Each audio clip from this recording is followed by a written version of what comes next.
Hey everybody, it's Aldo Gandhi, and I just want to let you know really quickly that our swag shop is reopened. DeepDishTees.com is where you go, and that's tees with T-E-E-S. Clever name, guys. They're the new home of our merchandise. You can get t-shirts, you can get caps, you can get coffee mugs, you can get hoodies, you can get all sorts of good stuff, and you'll help out the bar room with the purchase. So head over to DeepDishTees.com.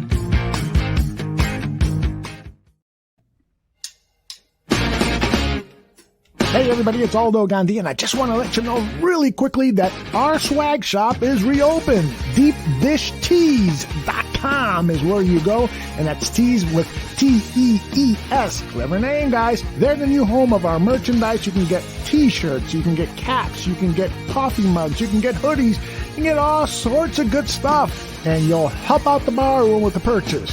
So head over to DeepDishTees.com. Some may find the following disturbing. Discretion is advised. Every summer in Chicago, the sunshine spotlights the city's spectacular skyline. Its luxurious lakeshore, marvelous monuments, and the over 200 neighborhoods in the city.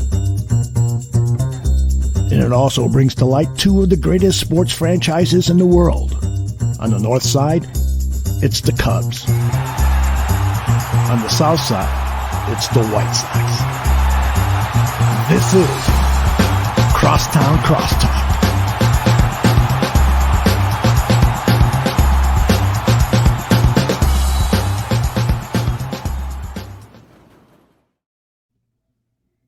Hello, and welcome to episode number 8 of CrossTown CrossTalk, presented by the Barroom Network. My name is Vinnie.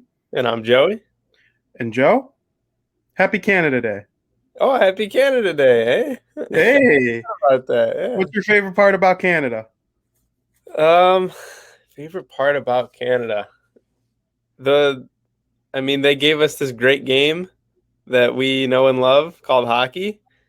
When you think Canada, you think hockey. I haven't made my way over to like a Tim Hortons yet or anything, but I would say hockey. Thank you.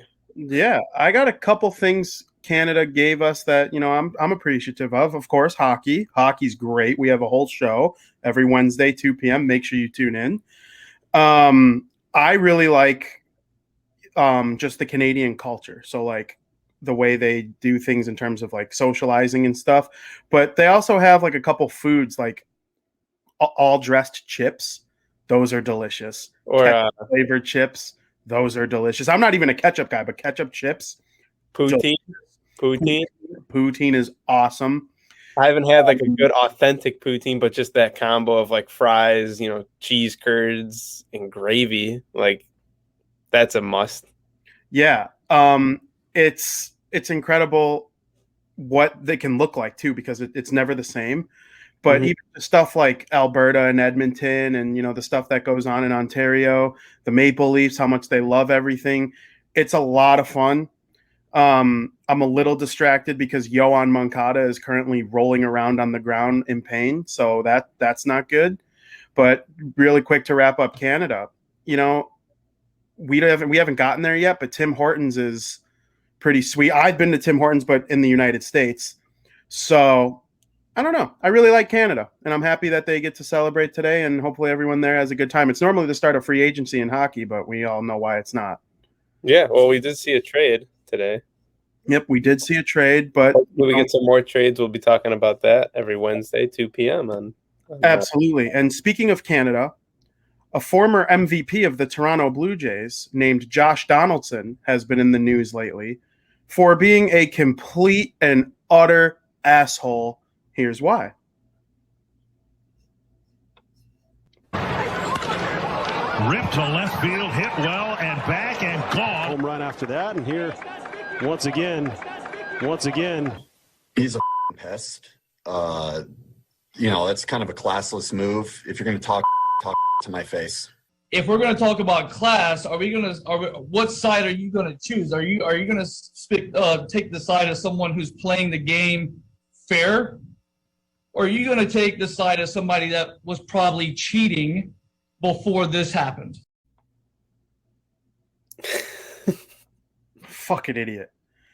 Before I go, just what are your thoughts on Josh Donaldson? Well, I said it a couple weeks ago when we first started about talking about this whole sticky situation and all the sticky stuff, that it's going to affect every pitcher in the MLB, like whether they use it.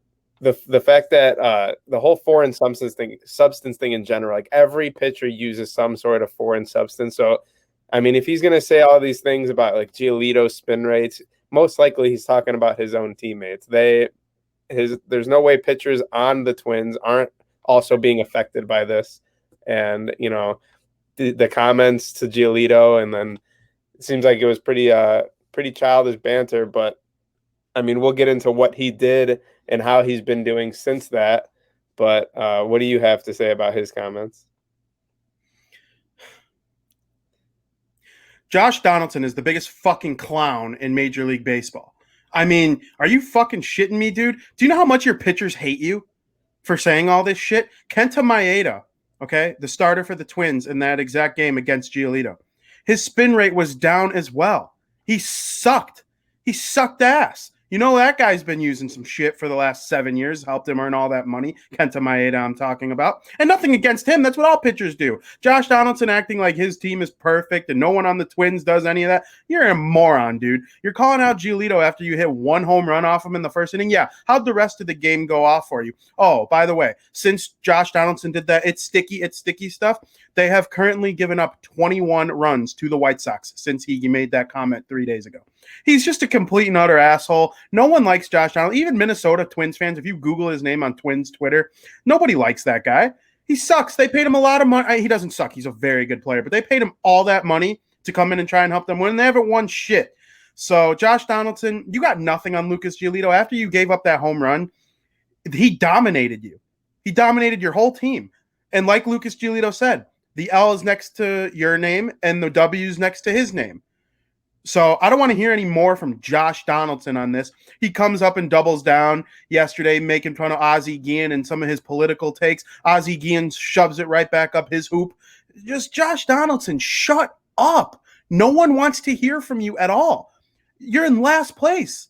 You like Dylan Cease came in. You give up a home run to Josh Donaldson again, Dylan Cease, and Josh Donaldson, power move, hitting a home run in the first inning yesterday. How'd that work out for you? You struck out the next two, and then you were too much of an asshole to stay in the game and take your beating towards the end. They let Miguel Sano come in and play third. I mean, he's just a complete and utter clown from top to bottom. I got nothing for Josh Donaldson. Yeah, and it looked off kind of bad. It started off a little rough. Like we sit down yesterday, beautiful night, a little bit of a rain delay, and we all know about the comments between Donaldson, Giolito, Ozzie, and first inning, Josh Donaldson comes up to bat and he puts one out. It was actually kind of fun, and we looked at each other. Ultimate power move. Like you're kind of thinking like, oh shit, is he really gonna win this battle? But no, like you said, he ruined it. Yeah, it was literally the Sox scored how many unanswered after that?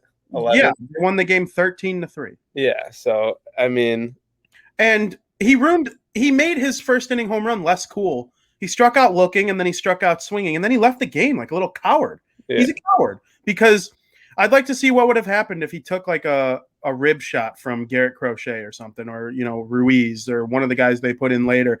And I'm not about throwing at guys, especially if it's because they like pimped a home run. Pimp all the home runs you want, but if you're just gonna make fucking stupid comments, you sound like an idiot, Josh Donaldson. Every player on the Twins thinks you're an asshole. There's no doubt in my mind. Some of the position players might feel the same way as him, which they're idiots, because there's no way Barrios and Kenta Maeda and all these guys haven't been using some sticky stuff over the years. Everyone has. And Giolito still dominated you, and so did Dylan Cease. And now today, Carlos Rodon is dominating you. So you just sound like a complete clown. Everything he says makes him sound dumber and dumber. And I'm running out of things negative to say about this guy other than he's just an absolute clown. His last place team is going to trade him away at the deadline because they stink, and he does nothing for them.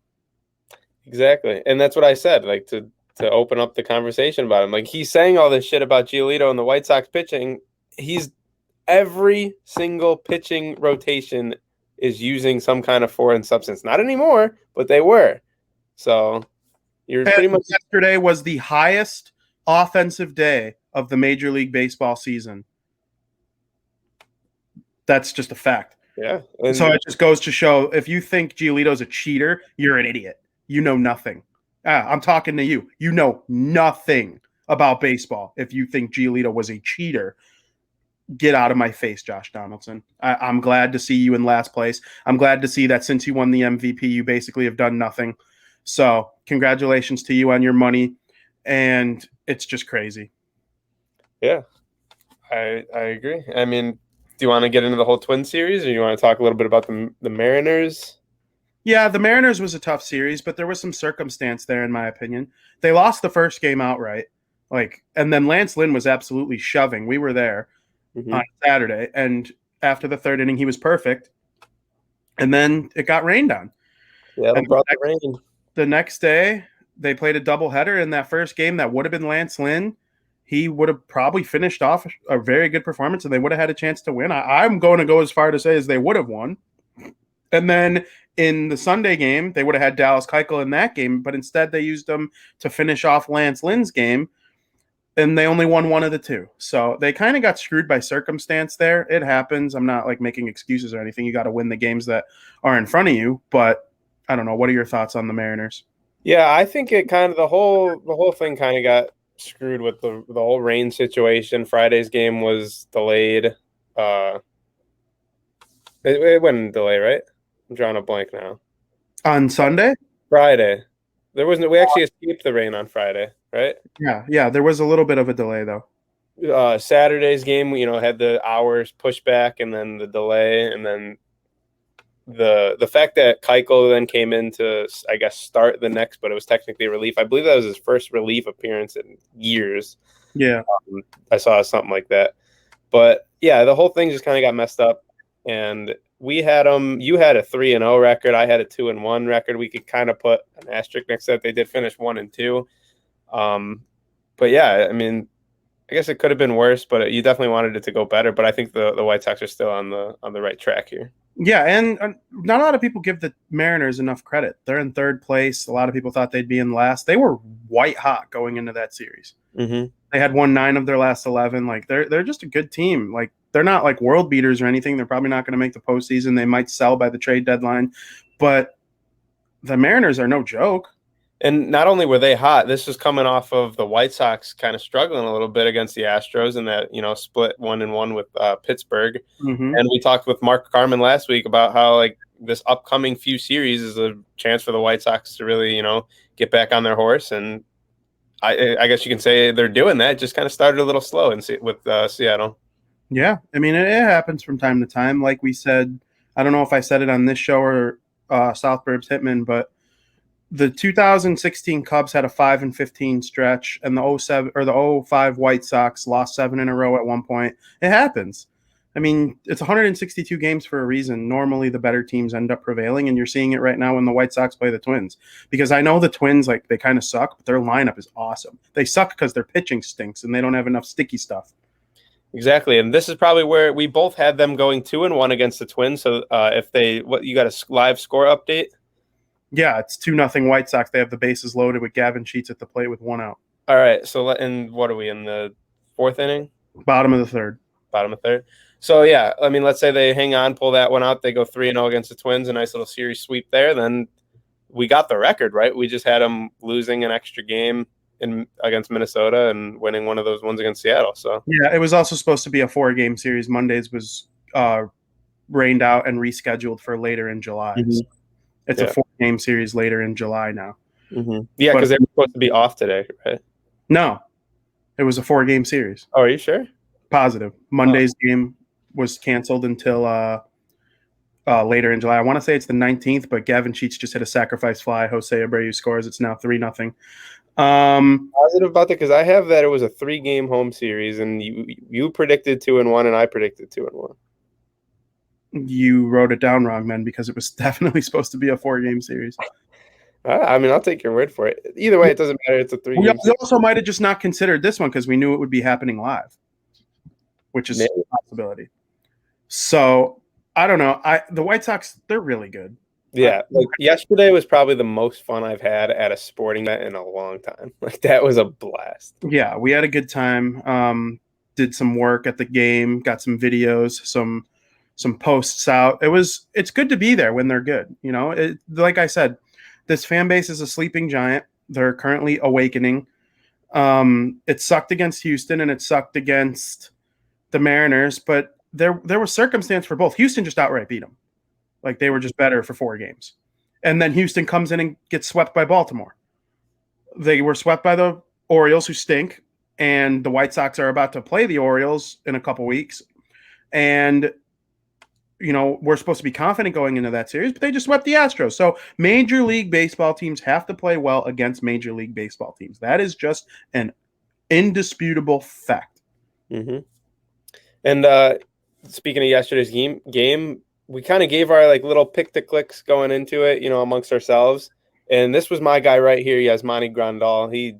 He showed up, and Dylan Cease. I said Dylan Cease, but then when all you guys were picking, batters, I figured I'd also grab one of them. So, and the 2 guys that I said definitely came to play. Absolutely.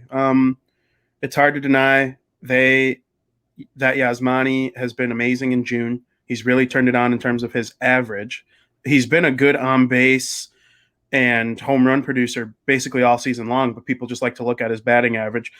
Let me tell you something. In the year 2021, there are other things besides batting average to evaluate a player. They should all be used as tools to determine players' success or lack thereof. Yasmani Grandal's batting average has not been that good almost all season, but now it's starting to be good. His on-base percentage is awesome. He walks a shit ton, and it's great. Yasmani in the middle of the lineup has been awesome. I'm trying to figure out what Rocco Baldelli's arguing with the umpires with right now, but something's going on. I don't know. You're going to have to keep us updated on that. But Shy Sox Nation says Sheets over Eaton. And Gavin Sheets has been awesome. I know we're going to talk about him in a little bit, but yesterday we did see some magic from him hitting his first career home run, and you kind of called that. We were sitting there live. I don't know how they're not paying you to talk about this stuff, but you literally said Gavin Sheets is hitting the ball. He's making contact. His first home run is coming. And then the next pitch? It was the next pitch. Obviously anybody could say that. It was kind of remarkable, actually. It wasn't me just saying, I think so-and-so is going to hit a home run right here. I was using visual evidence to support my claim. I didn't even say it was going to be that at bat. He had his first career hit and in his first game. Then he had his first career extra base hit in the same game later on. And then yesterday, I'm pretty sure he had a hit prior. And he comes up to bat and he's fouling it, but he's hitting it hard down the line, foul territory, a foul home run, if you will. I think he hit at one point. And it's just dude, this guy's getting the barrel on the bat right now. There's not much of a major league scouting report on him. He's going to put one out soon. And it happened to be that at bat. And everyone thought it was kind of funny that I said it right there. But it was just more of he seriously was getting some and he put it out. And I do caution people. I saw the DFA Eaton comment and Sheets forever, whatever, all that. It is his first series. He will not bat 500. He will come down a little bit. Baseball's a long, grueling sport. You can't just DFA guys because one rookie came up and had a good series against the Twins. Be patient with these guys. We'll see what happens with Sheets if he ends up being a long-term bench piece or whatnot, because going into the season, he wasn't considered one of those guys. He was the number 9 prospect, I want to say, or something like that. So there's a whole lot that goes into things. Let's just enjoy the ride. But a thing that kind of I would say a reason why the White Sox are where they are, especially with all the injuries they've had, is the fact that they've been able to kind of live by this next man up mentality. We saw Yermin Mercedes early on in the year. Then Goodwin comes in. He does really good. And Gavin Sheets now, who knows how long Gavin Sheets will be hot for. So it seems like whenever they get a new guy coming in the lineup, at first, they show up. And that's what separates World Series teams from bottom feeders. Everyone has a good starting 9 at the start of the season on opening day. I mean, you're a Major League Baseball organization. That's just how it works. But when the bottom starts to fall off, you need your minor league system to come through for you. That is the purpose of having 4 minor league teams. You have low A, high A, double A, and triple A for a reason. You develop and promote throughout. And when you have a good triple A team that's just rolling along, and Jake Berger and Gavin Sheets and Danny Mendick, and those guys are all dominating down there, when a Nick Madrigal comes hurt, you call up Mendick. When you need someone to come in and help play some right field, even though he's not a right fielder, Gavin Sheets, he comes up. Having a strong minor league support system is huge towards winning the World Series. Look at the Dodgers. Eventually Muncy comes up, and then there's Bellinger. And, when those guys get hurt, you call up a pitcher. I know he's hurt right now, but in case a starter gets hurt, just the next man up. I'm trying to think of the Dodgers' 5th pitcher right now that's been playing really well in May's absence. It's not Urias, it's the other guy. But either way, it's just the next man up thing, and it's just been working for the White Sox so far this season. Yeah, and you're 100% right about that. It being the key, or the kind of a formula that the World Series championship teams have. That next man up mentality and that depth in your system. Yeah, what you see on the major league roster isn't all that's there, and that's something that I truly think people forget. Like, for example, it helped even the Cubs at some point this season. Now, I definitely don't think they're as deep pitching wise, especially the starting lineup. But, guys like Patrick Wisdom come out of nowhere and are playing really well. And, for some reason they still let Eric Sogard play, but we'll get into the Cubs later. Either way, they have to be able to promote from within, because you can't always just make a trade. Look how hard it is to get Eduardo Escobar right now. They had a deal, and it seems like the Arizona Diamondbacks just aren't going to ever be satisfied. So Gavin Sheets, and maybe they won't trade for Escobar now because of it. We'll see what happens, but I don't know. I like having Gavin Sheets in the lineup. Yeah, so do I. For those who don't know, you could go to southsideshowdown.com, and tomorrow there will be a post on why Gavin Sheets should stick around for at least the short term. Transactions. The White Sox have had a few of them over the last 2 days. They activated one Michael Kopech and Jace Fry off of injured reserve and replaced them with Aaron Bummer and Evan Marshall. Tough to lose Bummer. Marshall's struggling. A couple of weeks off might do him good, even though, we don't want him to be hurt. That sucks. But Michael Kopech especially. Jace Fry is a really good pitcher too, especially as a lefty, and you can use him in certain situations when you got right-handed pitch or hitters coming up, or left-handed hitters coming up. Sorry. I think Kopech can elevate the team even further. Oh yeah. You're going to have to keep me updated on that game specifically that's on right now. This feels like a Kopech kind of game. Exactly. I don't know if they were able to capitalize with the bases loaded. No. One. Gavin Sheets had the sacrifice fly. Awesome. So it's 3-0 in the 4th inning. 3-0 in the 4th, and Los has 59 pitches through 4, so he'll probably make it 6. But if you could have Michael pitch in the 7th or 8th to get you to Liam Hendricks, it all depends on the score as well. So yeah, I will not be surprised one bit if Kopech comes in. We saw Crochet yesterday, kind of set it up for Ruiz. This game seems a lot closer, so I would bet that Kopech makes his way into that game today. Yeah, it wouldn't surprise me at all. They activated him for a reason. They would have had him throw a AAA game had they felt he couldn't come in. They activated him. They wouldn't have activated him if they weren't going to play him. So, and I know Tony loves using him. Why wouldn't you want to use your 1.7 ERA reliever that has 45 strikeouts in 30 innings? That is just a recipe for success when he's throwing it well. He's the best pitcher in the White Sox organization. I still stand by that comment. Be huge to get him back. Mm-hmm. Exciting to get him back too. There is a sense of excitement when Michael Kopech comes to the mound, because there are lots of guys with low ERAs and high strikeout counts, but there's just something about the way he pitches and his command and the stuff, and he's just an interesting guy to have on the mound. Mm-hmm. And every time I've been there when he comes in, or even a couple years ago when he started, the place loves him. It gets loud. Everyone's dialed into every pitch.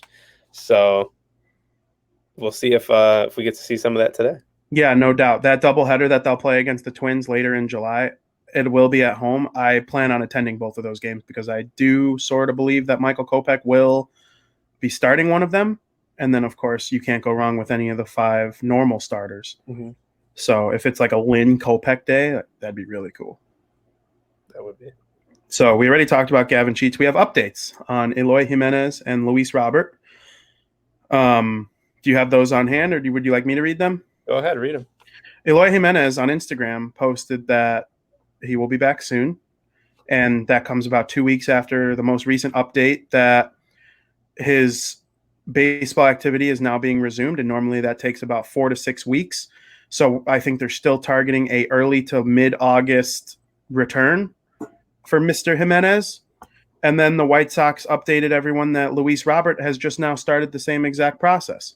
He will be doing the baseball activities at full capacity in Arizona, where the White Sox training facility is. Him and Eloy are there.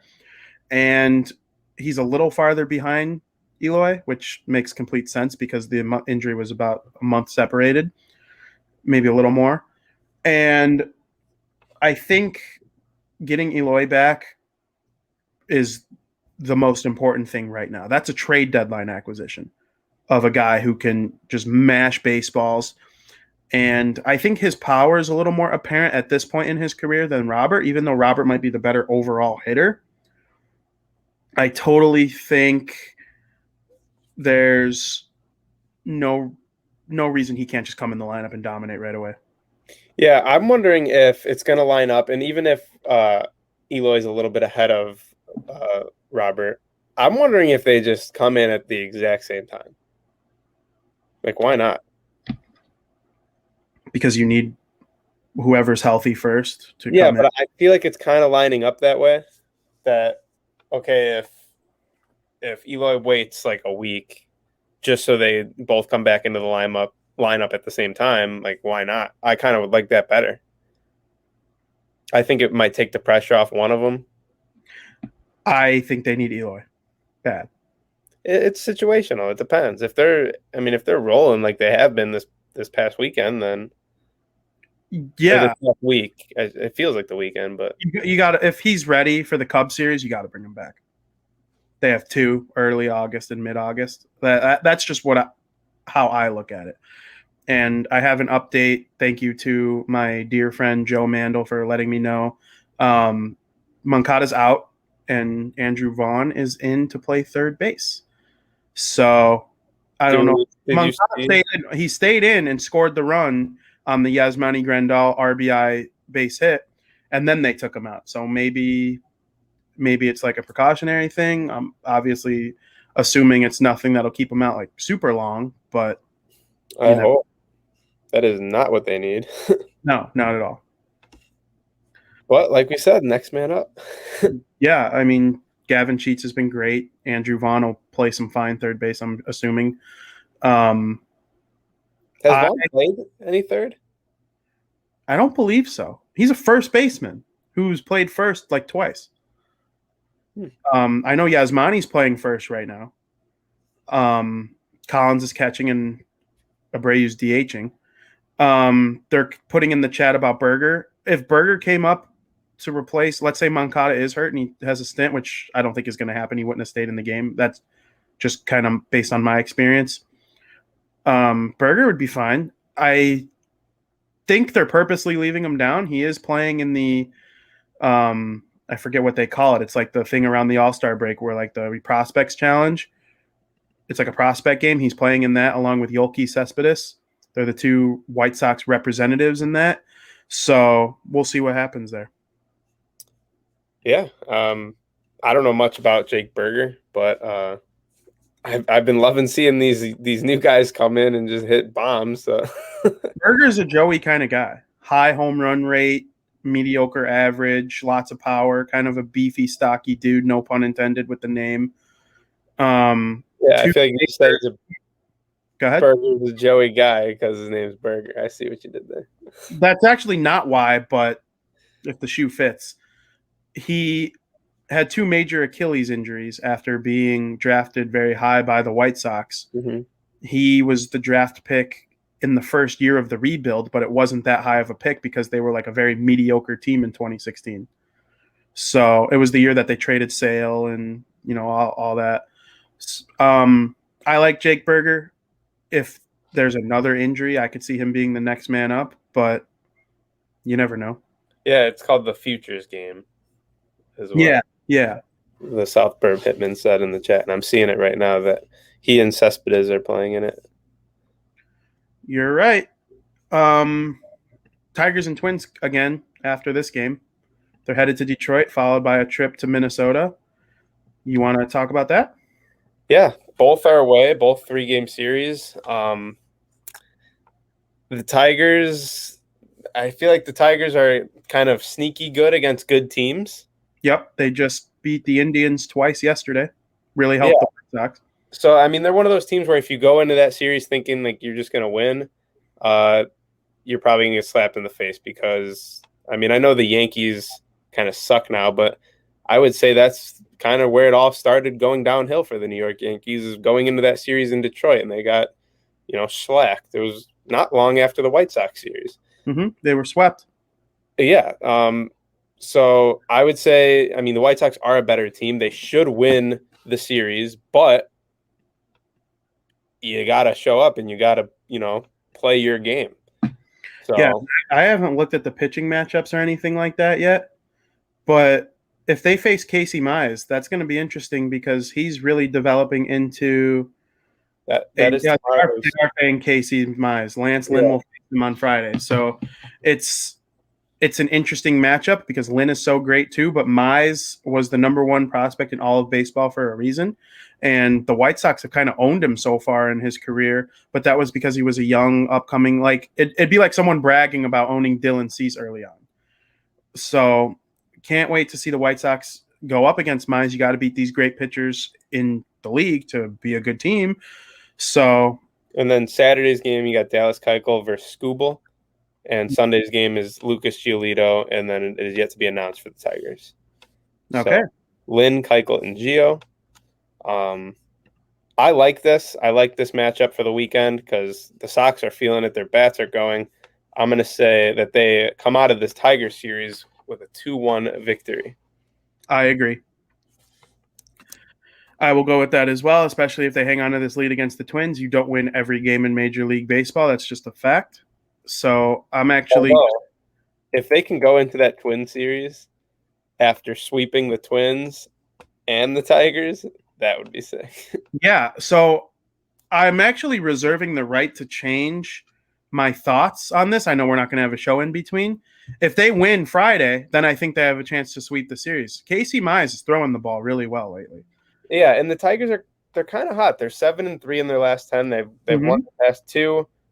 They play tonight? Yeah.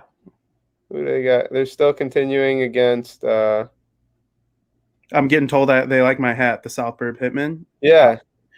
This was the giveaway at the game. We actually met our boys, Joe and Gonzo. It was top 3 night of the summer so far, but they're off today, the Tigers. They just finished up that rainy series in Cleveland. Every game kept getting delayed or something like that. It's like all the rain the White Sox got ended up going there. Yeah, so the Tigers are off today. So, I mean, tomorrow we'll see them, and hopefully the rain just stays away. I'm tired of these damn delays. It's the part of baseball in the Midwest, man. That's just I know, but it seems like late June. There's so many delays. Jaloon. I mixed delay in June. You combine the 2 words. Yeah, delay in June. Someone get Joey. Get him a shot. Take a shot. Jaloon. That's going to be the new thing. Jaloon. If you do well in Jaloon, you're like really set up to make the playoffs, I would say. What, Jaloon? Like what we just finished? July and August, like that little combination of those 2 months. If you come out of those 2 months like playing, why would you call it Jaloon? That's what you called it. No, I said I mixed delay in June. I thought you mixed July and June. No, that makes even more sense. Gonzo says, Joey, do you have any doctoral advice on Moncada? Bad scrap on hand. Is that really all it was? when he slid into third, his hand like got caught in like a divot in the ground, and like it ended up under him, and the rest of him moved forward. So he's gonna be fine. Hopefully. That's my diagnosis. Probably icing it as we speak. Literally. Which would be my doctoral advice. So we each got 2-1 against both teams. No, we didn't talk about the second Twin series. Go ahead. I'm sure you'll see Dylan Cease again, and yeah, it kind of sucks. Gio's pitching that last game of Detroit because I want to see Gio go against the Twins. Maybe one will get rained out. That'll be the only positive if one gets rained out.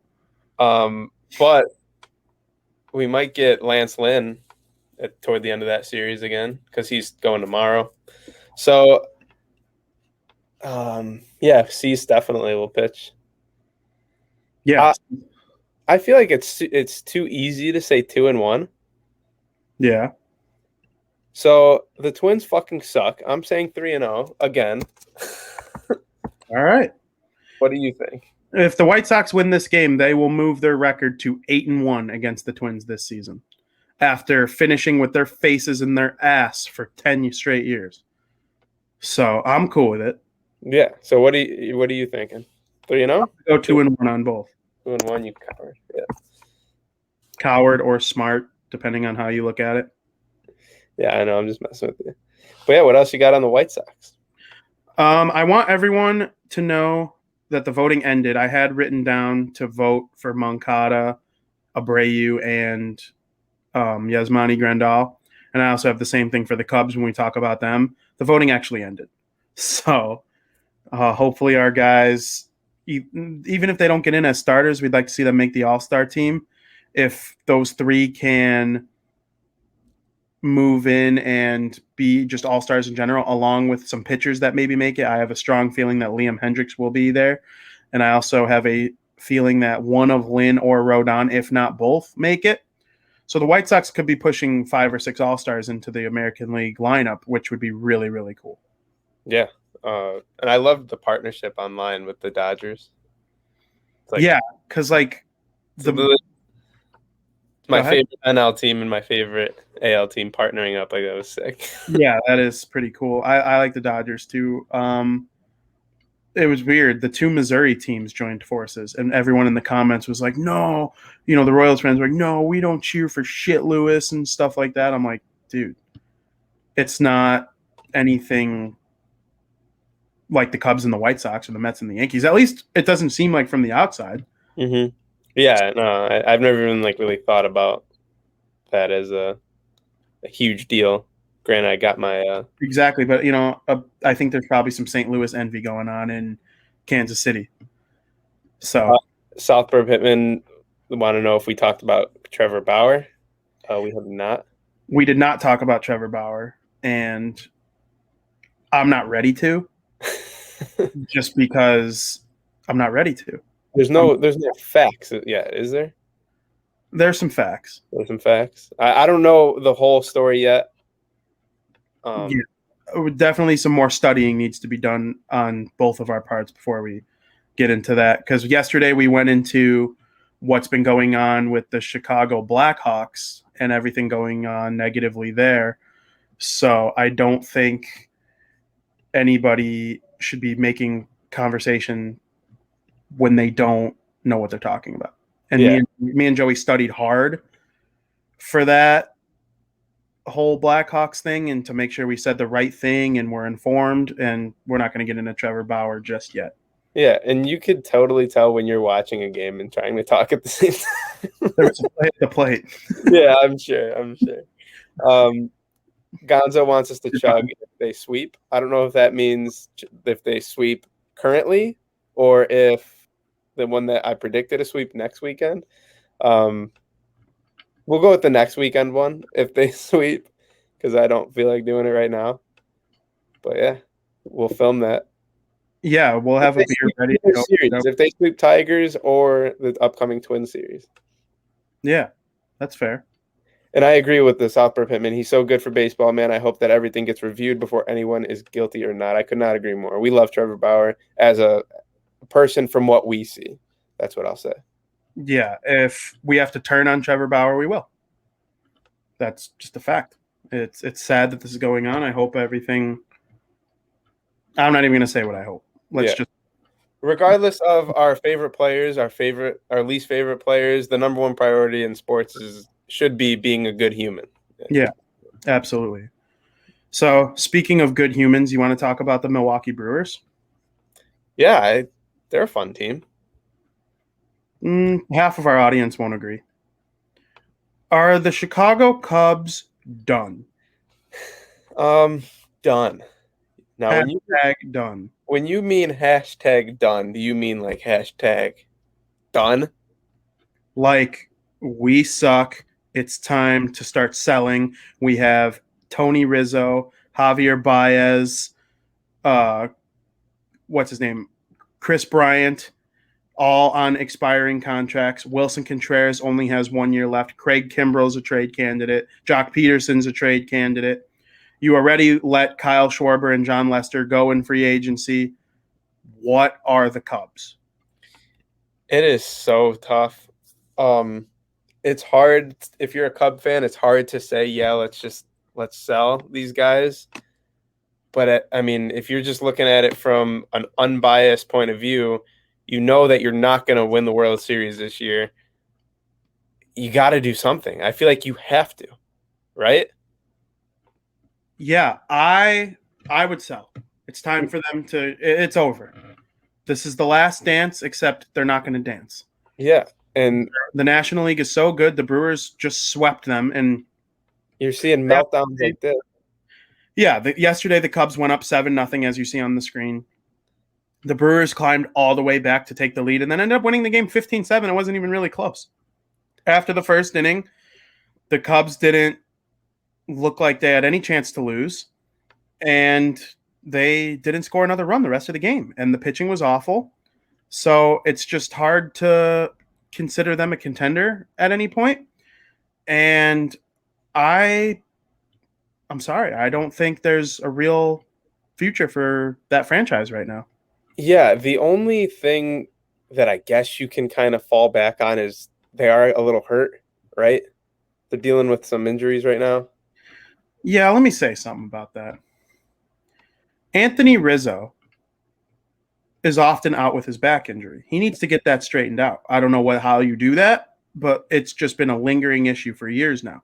Chris Bryant, I just get a soft feeling from him. He's always out with something stupid. And then see like Jose Abreu take a 96-mile-an-hour fastball to his knee and then try to play that night or the next day, whatever the case may be. I don't know. I just the Bryant thing creeps me out because if that was a player on my favorite team, I'd be very annoyed with him. And it concerns me what's going on with Anthony Rizzo and his back again. So yeah. Bryant's out with right side soreness right now.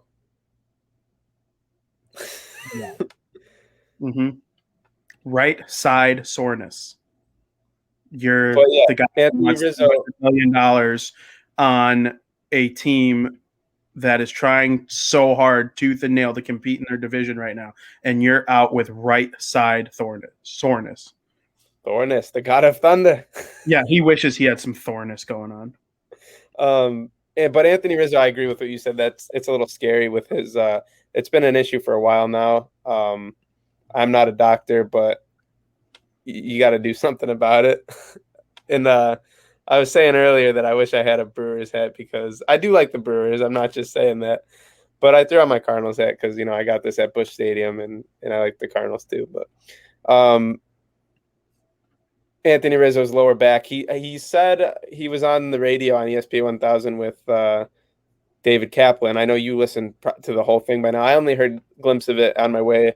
I was driving yesterday, and he did say it's annoying and he's frustrated with it. So, I mean, is now a time to get it done? You're probably not going to be on the Cubs next year.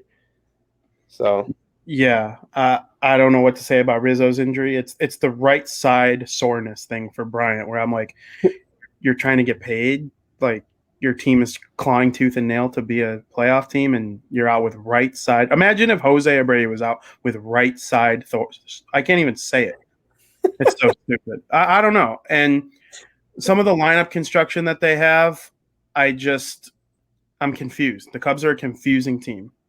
We got a live update. What's going on that screen over there? Because Gonzo's getting right side soreness from the Sox game. Yeah, they aren't having a good inning. It's 3-3 now. But Josh Donaldson just hit a sacrifice fly. There were a couple mistakes made.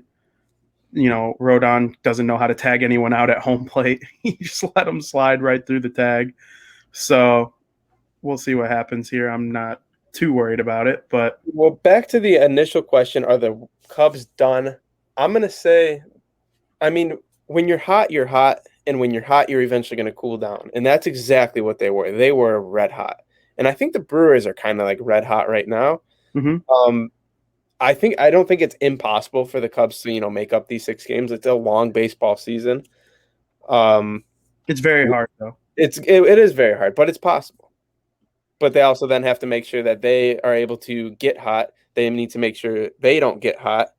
And they need to have the Brewers cool down because right now the Brewers are playing some pretty good baseball, putting up 15 unanswered runs. Yeah. The thing with the Cubs that's an issue, though, is the free agents. Like, you have all those guys who have been so important to you for so long who are on expiring deals. It's time to think of the future because if they don't sell, let's say they get hot in July, right? And they get themselves to within 1 game of the NL Central. And then August, they don't sell. August starts to really be hard on them. They start to lose a bunch of games in August. Then you have Bryant, Baez, and Rizzo all having a chance to leave for nothing. Now, they might extend 1 or 2 of them. They might extend all 3, but that's a risk. It's not guaranteed. So there really isn't a team in Major League Baseball in a tougher position right now than the Chicago Cubs for that reason. If you can sell those guys right now, you'd get a haul back for them. I know what the White Sox would pay to get Chris Bryant playing right field for them or whatever the case may be in terms of position. So it sucks for them, but they're kind of handling it like dummies if they don't sell because I don't know. It's very hard to win the World Series in the MLB. You have to, you got to put together that magical lineup and be deep as an organization. Exactly. And they did that with this core. 2016, they got their World Series. I don't know if they're trying to get as much out of it as they can, but I agree. You got to kind of look toward the future. And if you can get stuff back for all these guys on their expiring deals, like that's the move you have to do. You got to bite the bullet and just do it. Yeah. Their farm it's not like they weren't ever able to get anything done with these guys. They got their World Series. That was the goal. And now it's time to, look toward the future and try to do it again. Think of what the White Sox did. They traded Chris Sale for Yohan Moncada and Michael Kopech. They got Lucas Giolito for Adam Eaton. I mean, come on now. You can have it be done. It's just it's the type of thing where you either decide to do it or you don't. They don't have the greatest farm system. I know Braylon Marquez is awesome. I really like Ed Howard. And it's not like they have shit to kind of build around. Like you just said, I think they have one of the best bullpens in the MLB. They do. But that could be a year-to-year thing. Yeah, true. But I mean, getting rid of, those big 3, there's stuff to build off of.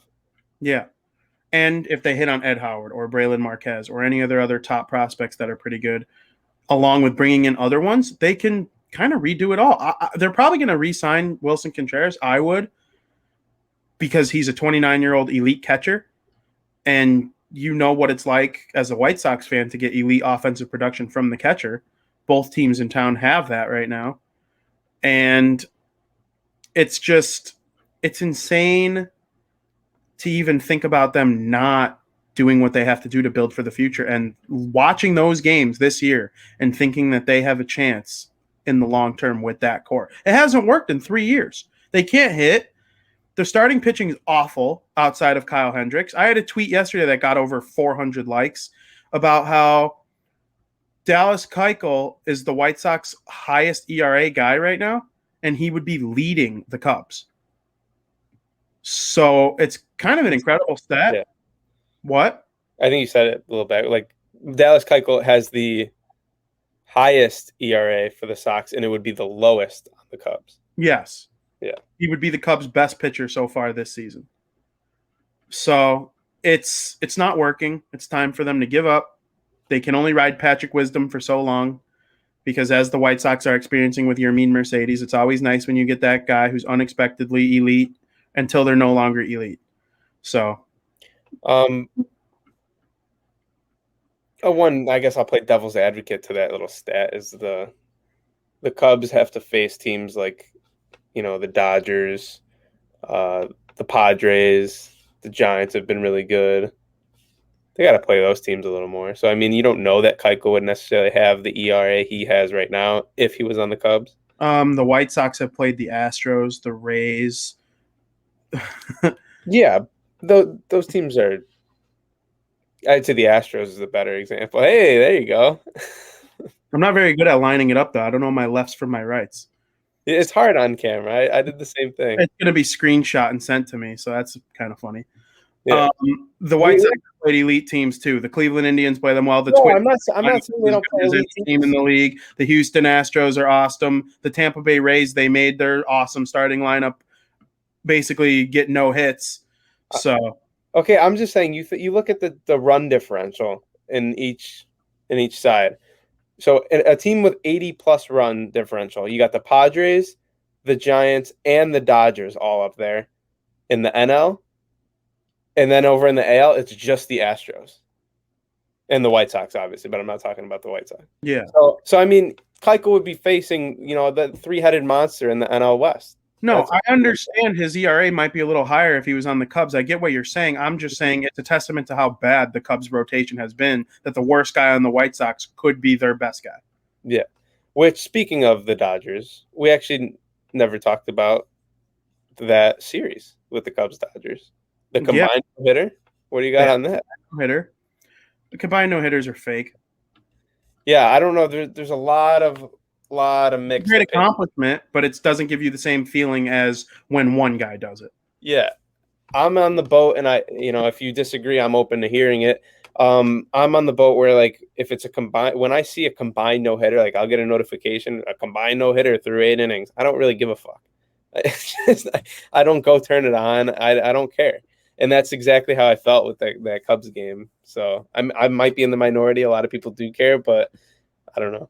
Those guys deserve credit. It was Zach Davies, Ryan Tepera, Andrew Chafin, and Craig Kimbrell all combined to give up 0 hits for the Chicago Cubs in that game.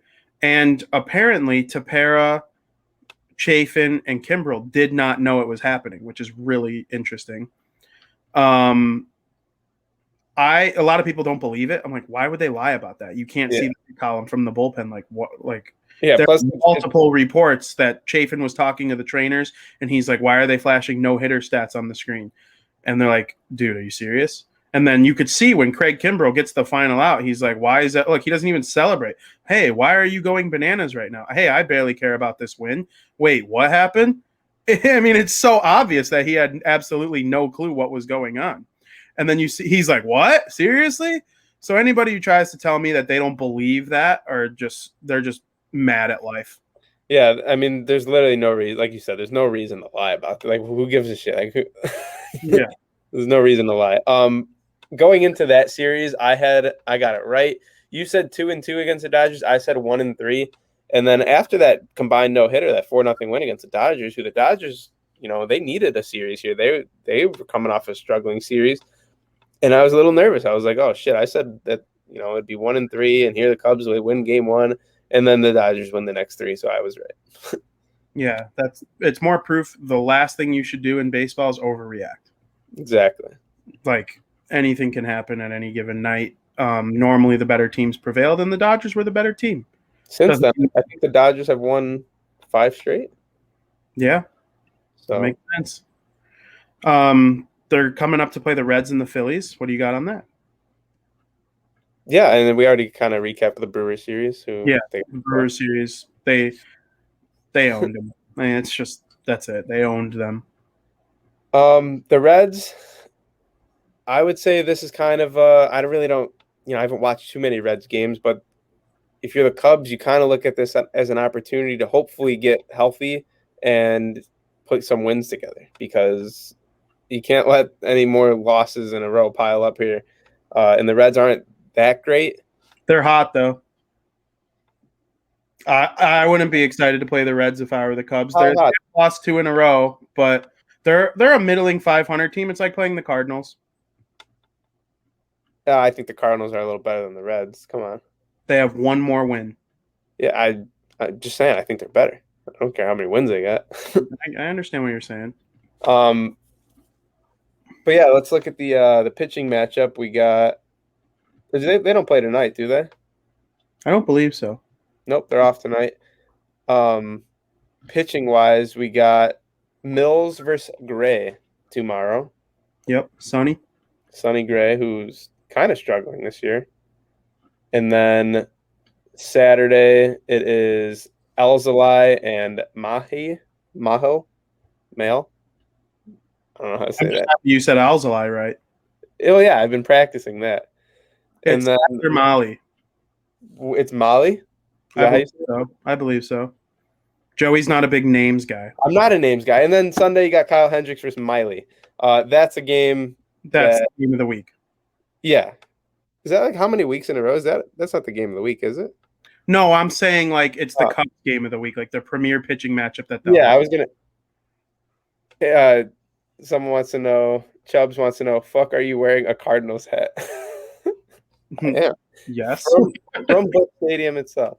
I think the Cubs will have a bounce back series here. Long story short, they're gonna go 2-1. I think he's about to put the hat on me. Yep, there it is. 2-1. The Cubs will take care of Cincinnati.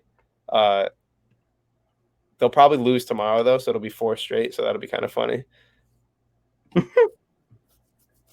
What do you got? I'm gonna go. I'm torn, dude. I think you want to go 1-2 against the Reds. Yeah, against the Reds, I kind of want to go sweep. They're gonna sweep them. The Cubs are going to be swept by the Reds. 2 sweeps in a row. Yeah.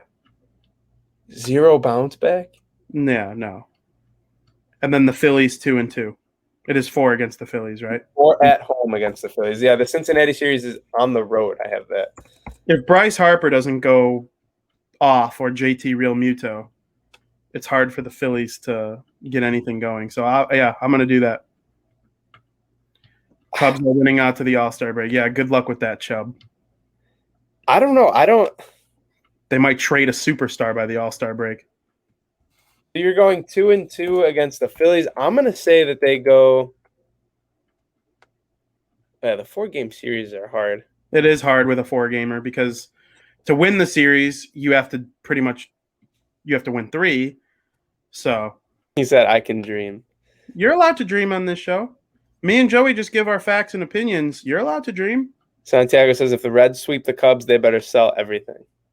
Well, they better sell everything anyway, in my opinion. But yeah, I mean, if they lose 6 straight, if that's not the sign, it would be 9 straight. Because they lost the 3 to the Dodgers to end that series, and then 3 to the Brew Crew, so they're already at 6 straight. And they're in a tough. Like people don't realize they're in a tough spot. The Cubs. Yeah. I'm going to agree against the Phillies 2-2. Okay, so you got 1-2 and then 2-2, so 3-4. No, I have 2-1 against the Reds. Oh, you do have 2-1 against the Reds. Yeah, got it. Because I don't know, the Reds don't scare me. Yeah, they're not great. They're not bad either. They're probably the best 4th place team in the league.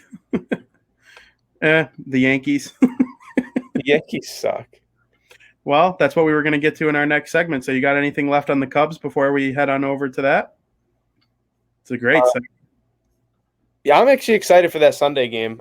Kyle Hendricks has been fun to watch. That's all I got to say on that. Yeah, for sure. I agree. It's going to be a lot of fun. Yeah. 4th of July, it'd be fireworks in the sky, you know? Yeah. Let's close the show with some MLB news. And the first bit of MLB news that I have is that the New York Yankees suck ass. They were winning yesterday 8-4 in the 9th inning, and then Aroldis Chapman, the outstanding bystander that he typically is all the time, gave up a grand slam to allow the Angels to tie the game, and then they eventually won. What are your thoughts on the New York Yankees? Yeah, they fucking suck, and I love every second of it. When they played the White Sox, I had some tweets. I said, I was talking game. I said Cole stinks. I said the White Sox will beat Garrett Cole. I felt famous. I felt like all these Yankee fans were quote tweeting me, coming at me, mentioning me in the tweets. I guess so. I was literally, my phone was blowing up all day that day. And then even the next day, people just quote tweeting it. Oh, this aged well. Sox fans, all this bullshit. Since then, they have sucked. The Red Sox are probably the best team in that division. Or they might be no, they did take over. They got a 3-game lead on Tampa Bay. Tampa Bay cooled off too. Yeah, they won 12 straight, but they cooled off as well. And just the Yankees are getting shit pumped by the Red Sox. They're getting shit pumped by the Tigers. They're getting shit pumped by everyone that they play, and I love every second of it. Hearing you go off about the Yankees is just the funniest thing of all time. Yeah. And part of the reason, this is a little bit of a segue as well, part of the reason that they've sucked over the last 3 or 4 games especially has been the play of one Shohei Ohtani. He is the best baseball player in the world by far, and it's not really close. Like, I know Mike Trout is probably like a better hitter, I guess, but Ohtani has literally been amazing so far this season. Yeah, it seems like every week I see a new stat, him compared to Babe Ruth. Like, I always think of Babe Ruth as a fictional character when it comes to baseball. You see him on the same stats as this guy. It's unbelievable. Yeah, he actually was a real person. Yeah, exactly. And you're seeing a modern day baseball player in Shohei Ohtani do that shit that I look at as fictional, and it's mesmerizing. Everyone wants him on their team. I would love a guy like Shohei Ohtani because it's just electric. You know, you don't know if he's going to start that game or put up 3 bombs. So, would you like to hear his last 2 week stats? I would love to. Day by day. I would love to. Home run. 6 inning pitched with 1 earned run, 5 Ks and a W. 2 home runs, home run, off, 0 for 3. 6 inning pitched with 1 earned run and 9 Ks, off, home run, 1 for 3, home run, 2 home runs. And all I have to say to that, and I know Mike Trout's, been dealing with injury. All I have to say is shame on the Angels for being 8.5 games back and depriving us of the potential playoffs of Shohei Ohtani and Mike Trout. Shame on them for not being able to put a damn team together. Yeah, it's one of the great mysteries. It kind of goes on in both of the sports we watch, where like the best player by far has the second best player by far kind of maybe on his team, at least in the argument, and they don't do shit. So, whatever. Poor Angels. Not sorry about it. They're in the American League. I'd rather the White Sox be better. But Ohtani is just magnificent. Yeah, but I mean, we always talk about that NL West 3-headed giant and the Giants, Dodgers, and Padres. If the Angels were able to do that, we would have the A's, who've kind of cooled off, but they've been good. They've had a really good year. They were white hot at one point. Mm-hmm. And then obviously we know about the Houston Astros. And then if the Angels were able to be one of those teams like that, both Western teams in each league would be must watch. Imagine an all Los Angeles World Series. I know the Angels play in Anaheim, but they're marketed as an LA team. I don't know. I think SoCal hockey could be just as good as, I mean, it already is good with the Dodgers and the Padres, but I don't know. I would like to see the Angels be good. You brought up, huh? And the A's. Well, that's Northern California with the Giants, but yeah. Oh, you said SoCal? SoCal, yeah. Oh, I mean, if California baseball keeps the way it's going, the Angels are the only team that's out of it. Yeah. Like, it's kind of the best teams. Hockey. Yeah. Like when the Sharks, Kings, and Ducks were good, like that was awesome. Like the California hockey was awesome. Baseball's getting back to that because for a long time it was just the Dodgers and the Giants. Now the A's are like really good. The Padres are really good. And the Giants, people who call them frauds just haven't been watching. So, and you brought that up. Let's go right into it. Our weekly NL West our NL West division update. We like to talk about that division just because it's probably the best division in baseball, and there has been a little bit of interest coming from us over the past few weeks from that division. So why don't you update the people on what's going on in the NL West? Yeah, so the Giants are leading the way right now. They have a 1.5 game lead on the Dodgers and a 2.5 game lead on the Padres. It's going to be switching those top three the rest of the way. Like next week, it might be the Padres leading it, might be the Dodgers leading it. It's literally going to be that way for the rest of the season. Who knows who's going to take it? We all know who I want to take it, but it's fun to watch. The Dodgers are on a 5-game win streak. Thanks, Cubs. Padres are on a 3, and the Giants are on a 3-game losing streak. So now's the time for the Dodgers to put a good series together going up against the Washington Nationals, and hopefully they can retake first place. The Padres are also 9-1 in their last 10. Yeah, exactly. And they are tied with the White Sox for the best home record in Major League Baseball. If the White Sox win this game, they will take over, depending on what the Dodgers do or the Padres do tonight. You said everyone knows what team you want to win. I actually don't. You don't know what team I want to win? Is it the Giants? No, it's I just said the Dodgers are my favorite NL team. Yeah, but you flip on that more than anything. You flip on the Dodgers. You used to love the Giants a lot. I still do like the Giants a lot, but now the Dodgers are like my team. That's a flip. It's not a flip. If I asked you 4 years ago who's your favorite NL West team, you would have said the Giants. Not if the – yeah, but if the Colorado Rockies would have acquired all of my favorite players that the Dodgers have, I'd be saying the Colorado Rockies. You just made me think of the real reason why you like the Dodgers. Yeah. You're a Mookie Betts guy. I'm a Mookie Betts guy. Joe Kelly, their pitching staff. I always loved Justin Turner.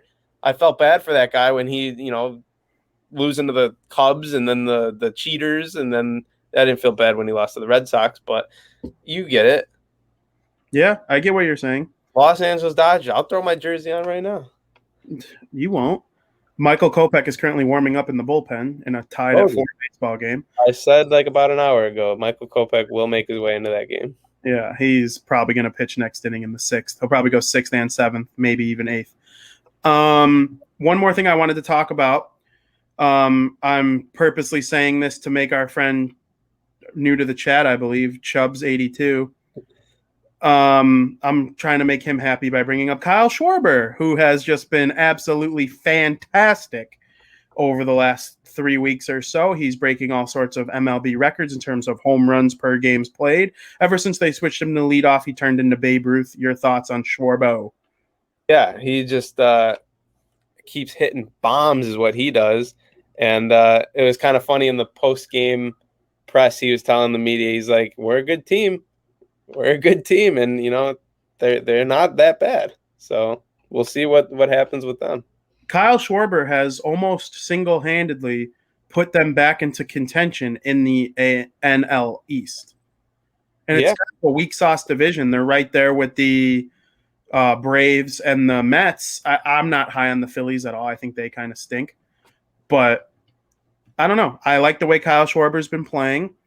And I'm very happy he's no longer on the Cubs because they treated him like dirt, the fan base, and no loyalty for a guy who helped them win the World Series.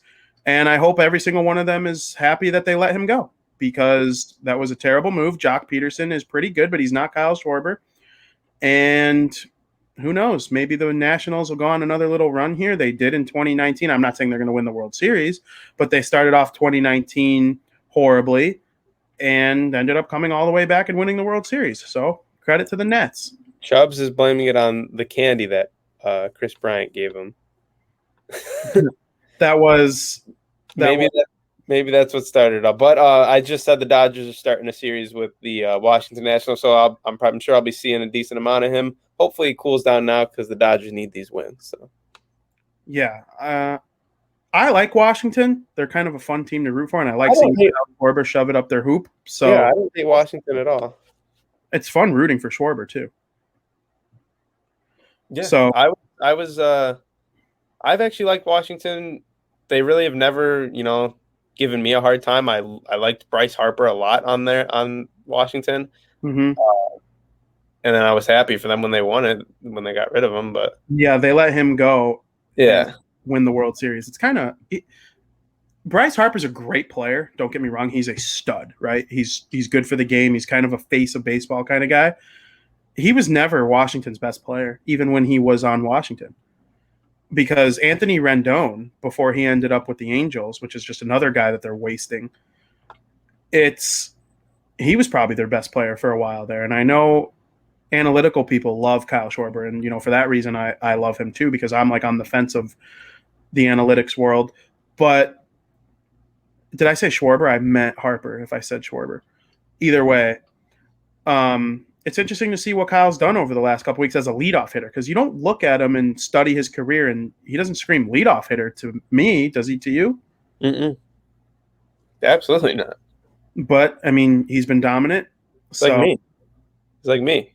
Yeah, you leading off would have been hilarious. No, but he hits like me. He just hits bomb. Yeah, totally. Michael Kopech has entered the game for the White Sox, which is very interesting for fans watching at home. In that pitching matchup tonight, Dodgers Nationals, is Julio Urias. I believe that's who you meant. You wanted to say earlier.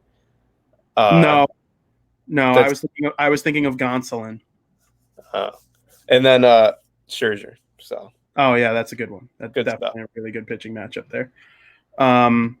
I can't wait to see how the weekend shakes out for both teams in town and across baseball, because we're wrapping up the first half here. Every team's going to start to be approaching that 81 game mark.